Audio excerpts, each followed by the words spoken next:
نہیں.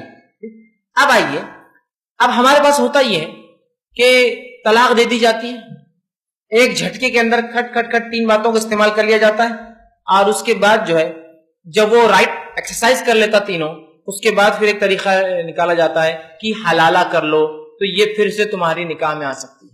مطلب ایک مجلس کی 3 طلاق کو 3 گن لیا جاتا ہے, جبکہ دینا نہیں چاہیے ایسی طلاق. 3 گننے کے بعد بولا جاتا ہے کہ اب طریقہ یہ کہ اب کیا کرو کہ تمہیں حلالہ کرنا ہوگا. اب حلالہ کیا ہوتا ہے یہ آپ کو بتا دیتا ہوں میں, اور میں جس حلالہ کی بات کر رہا ہوں وہ مروجہ حلالہ ہے, ایک کسٹمری حلالہ ہے, ایک ہیلے والا حلالہ ہے. یہ شریعت کا بتایا ہوا حلالہ نہیں. شریعت کا جو حلالہ وہ کیسا پہلے بتا دیتا ہوں. شریعت میں جو حلالہ ہے وہ ایسا ہوتا ہے کہ ایک شوہر اپنی بیوی کو شریعت کے مطابق مختلف مراحل میں 3 طلاقیں دے دے. پہلے مرحلے میں طلاق دیا, اس کی عدت گزری, اس کے بعد واپس لیا, پھر عدت گزری, اس کے بعد واپس لیا. 3 مرحلے میں بالکل شریعت کے مطابق طلاق دیتا ہے. اس کے بعد اگر وہ بیوی چونکہ 3 کے بعد تو پرماننٹلی اس پر حرام ہو گئی, اس کے بعد وہ عورت کسی اور سے نکاح کر لیتی ہے, پھر وہ شوہر مر جاتا ہے یا وہ شوہر اس کو طلاق دے دیتا ہے کسی وجہ سے, وہ بھی شریعت کے مطابق دے رہا ہے, دے دیتا ہے, اور پھر بعد میں اس کے لیے کچھ مہینے کچھ سال کچھ بھی ہو سکتا ہے, اس کے بعد پھر یہ 2 میاں بیوی اگر ملنا چاہے تو مل سکتے ہیں. یاد رکھیں یہ ہے شریعت کا حلالہ. اب ہمارا حلالہ جو اس کو میں کہہ رہا ہوں مروجہ حلالہ, کسٹم کے اعتبار سے ہم نے جو حلالہ بنا لیا وہ حلالہ یہ ہے کہ قرآن نے جو کہا کہ جب تک کہ وہ عورت پھر دوسرے سے نکاح نہ کر لے وہ تمہارے نکاح میں نہیں آ سکتی, تو اس کا معنی ہے پرماننٹ نکاح کی نیت سے نکاح ہو, پرماننٹ وہ رہنے کی نیت سے وہاں جائے, اس کے بعد یا تو شوہر مر جائے یا تو کوئی ایسے سنگین اختلافات کھڑے ہو جس کی بنیاد پر وہ دوسرا شخص کو طلاق دے دے, پھر اس کے بعد زندگی کسی مرحلے میں اس کو ہوش آتا ہے, پھر اس کو بھی ہوش آتا ہے, پھر دونوں ملنا چاہے تو مل سکتے ہیں. اس کو ہم نے ایک ہیلا بنا لیا. ہیلا کیا ہے؟ ایک مجلس میں 3 بار بول دو طلاق طلاق طلاق, اس کے بعد پھر یہ بولتے حرام ہو گئی. اس کے بعد کہا جاتا ہے کہ اب ایک کانٹریکٹ میرج ہوگا, اور اس میں ہوگا یہ کہ پھر ہیلے سے یہ کیا جائے گا کہ ایک آدمی کو پکڑ کر لایا جائے گا, اس سے کہا جائے گا کہ آپ جو ہے میری بیوی سے نکاح کر لیجیے. مطلب جو بیوی تھی جس کو میں نے اپنے غصے میں, ماں کے بولنے پر, بہنوں کو ستانے کی وجہ سے, کپڑے نہ دھونے کی وجہ سے, پانی نہ پلانے کی وجہ سے, بکریوں کو چارہ نہ ڈالنے کی وجہ سے, میری ایک بات نہ سننے کی وجہ سے, ایک بار میری نافرمانی کرنے کی وجہ سے جو میں نے بیوقوفانہ انداز سے چھوڑ دیا ہے, تو لہٰذا آپ کرم فرمائیے مجھ پر اب, اور اس سے ایک شادی کر لیجیے. آپ شادی کی مدت یہ ہوں گی کہ مہر وہ سب طے کیجیے, پورا خرچہ میں اٹھاؤں گا اس شادی کا, اور اس کے بعد آپ اس کو اپنے پاس رکھیے. یہ طریقہ سن کر بھی آنکھ پہ کاٹے آتے ہیں. آپ اپنے پاس رکھیے, اور ایک رات گزارنے کے بعد جب وہ عمل ہو جائے جو میاں بیوی کے بیچ میں ہوتا ہے, اس کے بعد میں پھر آ جاؤں گا صبح, اور اس کے بعد 1 رات یا 2 رات یا 3 رات جو بھی طے ہوگا, اور میں آ کر پھر آپ سے کہوں گا کہ آپ طلاق دے دیجئے. پھر آپ میرے کہنے پر جو پہلے سے پری پلان ہوگا آپ ایک طلاق نامہ لکھ دیں گے. پھر وہ طلاق کے بعد اس کے کچھ دن بعد عدت وہ گزاریں گی, اور عدت گزارنے کے بعد میں واپس اس سے نکاح کر لوں گا. یہ کیا طریقہ ہے؟ کیا اس کو ایک غیرت مند انسان قبول کر سکتا ہے؟ مجھے بتائیے. ایس ذرہ برابر بھی غیرت ہوں گی نا کسی انسان کے پاس, قبول نہیں کر سکتا اس کو. اور اس پاکیزہ دین کے اندر ایسا طریقہ ہو ہی نہیں سکتا جس میں 1 دن یا 2 دن کے لیے اپنی بیوی کسی کے پاس چھوڑا جائے, اور یہ کہ غلطی تم کرو اور سزا اس کو دو تم.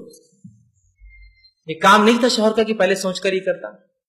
اور اللہ رحم کرے, نبی اکرم صلی اللہ علیہ وسلم نے اس حد تک اس حلالے کی, یہ جو مروجہ حلال ہے نا, اپوائنٹڈ پہلے سے پری پلانڈ سب ہو رہا ہے, اس کے بارے میں آپ نے فرمایا, ترمذی کی روایت ہے کہ لعنت کی اللہ کے رسول صلی اللہ علیہ وسلم نے جس نے حلالہ کیا اور جس کے لیے حلالہ کیا گیا.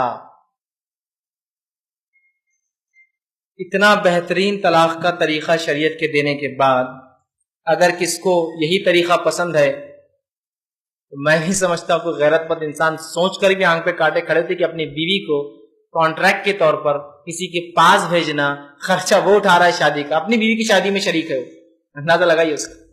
پھر وہ مہر طے کر رہا ہے, وہ مہر دے رہا ہے, پھر وہ جا رہی ہے اور پھر اس کو قبول بھی کر رہا ہے, اور کہہ رہا ہے یہ شریعت کا طریقہ ہے حلالہ. یہ حلالہ نہیں, یہ شریعت نے دیا. سورہ بقرہ میں جو حلالہ ہے وہ یہ حلالہ ہے, طلاق دے دے 3 سٹیپس میں, اس کے بعد وہ نکاح کر لے, پھر کبھی وہ شوہر مر کھپ جائے یا اس سے طلاق ہو جائے تو اس کے بعد کا ہے. یہ پہلے سے پری پلان چیزیں نہیں ہیں یہ. لیکن آج اس کو ہم نے عام کر دیا. ابن ماجہ کی روایت ہے, نبی اکرم صلی اللہ علیہ وسلم نے اس حلالہ کرنے والے کے بارے میں کیا فرمایا اور کہا. آپ نے فرمایا اور کہا, کیا تمہیں پتا ہے کرائے کا سانڈ کیا ہوتا ہے؟ کیا تمہیں پتا ہے کرائے کا سانڈ؟ تو صحابہ نے کہ اللہ کے رسول یہ کرائے کا سانڈ کیا ہے؟ سانڈ سمجھتے نا، وہ بیل جو ہوتا ہے جو ایک رکھا جاتا ہے، اور جب انسان گائے یا بھینسیں بہت پال لیتا ہے تو ان کی ظاہر سی باتیں وہ اندر ہوتی ہے، صرف دودھ دیتی ہے، تو ظاہر سی باتیں وہ سب جو ہے مؤنث ہوتی ہے، فیمیل ہوتی ہے، تو پھر ایک سانڈ لایا جاتا ہے تاکہ وہ ان بھینسوں کے ساتھ، ان بکریوں کے ساتھ، ان جو ہے جانوروں کے ساتھ رہے، تاکہ ان سے نسلیں آگے بڑھے، بچے پیدا ہو۔ تو جب وہ سانڈ لایا جاتا ہے تو کرائے سے لایا جاتا ہے نا، کیونکہ ظاہر سی بات ہے وہ جو پالتا ہے اس کو مشقت ہو، کچھ پیسے لیتا ہے اس کے بدلے۔ تو آپ نے فرمایا کیا تمہیں پتا ہے کرائے کا سانڈ؟ تو صحابہ نے کہا نہیں، تو کہا حلالہ نکالنے والا جو ہے وہ کرائے کا سانڈ ہے، وہ جس کو وہ لاتا نا اپوائنٹ کر کے اپنے بیوی کے پاس۔ اور حالت تو یہ ہے کہ لوگ بیٹھے ہوئے، معلوم آپ کو بیٹھے ہوئے ہیں، آپ صرف جائیے، آپ نے ایک مجلس میں 3 طلاق دے دی، پہلے طلاق کا طریقہ ہم نے سیکھا نہیں، ایک مجلس میں دے دی، اس کے بعد سینٹرز کھلے ہیں، وہاں جا کر جو اللہ کے رسول حدیث فرمائے نا، حدیث ہوا ہوا ہے، وہاں جا کر آپ دیکھ بھی سکتے ہیں، بیٹھے رہتے ہیں پورے، کون سا چاہیے بولتا ہے حلال کرانے والا، کون سا چاہیے تو وہ بولتا ہے ہاں یہ والا چلیں گا۔ ہوا نہیں ہوا کرائے کا سانڈ، ہوا نہیں ہوا رسول اللہ کی حدیث کے مطابق تم خود چن کے لاتے ہو اپنی بیوی کے لیے، اس کو کرائے کا سانڈ ہے وہ۔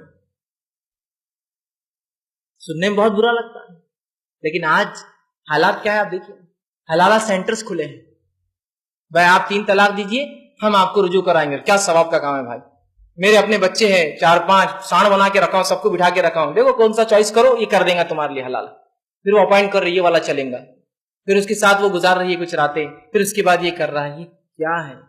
کیا اسلام میں ایسی چیز ہو سکتی ہے؟ آپ صرف سوچئے تھوڑا ٹھنڈے ذہن سے، کبھی کبھی برا لگتا ہے ایسا کیسا بولتے رہیے، فلاں تو بولتے جائز ہے، فلاں ہے، میں وہ سب نہیں کہہ رہا ہوں، ایک خاموشی میں ایک اندھیرے کمرے میں جا کے سوچئے، کوئی انسان یہ پسند کر سکتا ہے کہ اس کی بیوی کسی غیر مرد کے ساتھ 1 منٹ کے لیے دوسرے کمرے میں بند رہے؟ تم خود کرتے ہو، کتنی بری بات ہے۔ دیکھو طلاق کے طریقے نہیں سیکھنے سے کیا ہو رہا ہے، اس لیے میں نے شروع میں کہا تھا اس کو تو نکاح سے پہلے بتانا چاہیے، ورنہ یہ سب ہو رہا ہے سماج میں۔ اب حلالہ کراتے ہیں مروجہ، شریعت کا حلالہ الگ ہے، یہ وہ حلالہ جو کسٹم رسمی بنا دیا ہے ہم نے بہرحال۔ اسی طرح جو ہے ایک ساتھ جو ہے جو 3 طلاقیں جو ہے، یہ مسئلہ جو ہے اگر ہم نہ دیں اور شریعت کے مطابق ایک ایک کر کے دیں تو یہ پورے مسئلے ختم ہو جاتے ہیں، یاد رکھیے حلالے ولالے سب ختم ہو جاتے ہیں۔ شریعت کے مطابق اگر طریقے اختیار کریں انشاءاللہ یہ طریقہ، یہ مسئلہ ختم ہو جائے۔ اب تیسری اسٹیپ طلاق،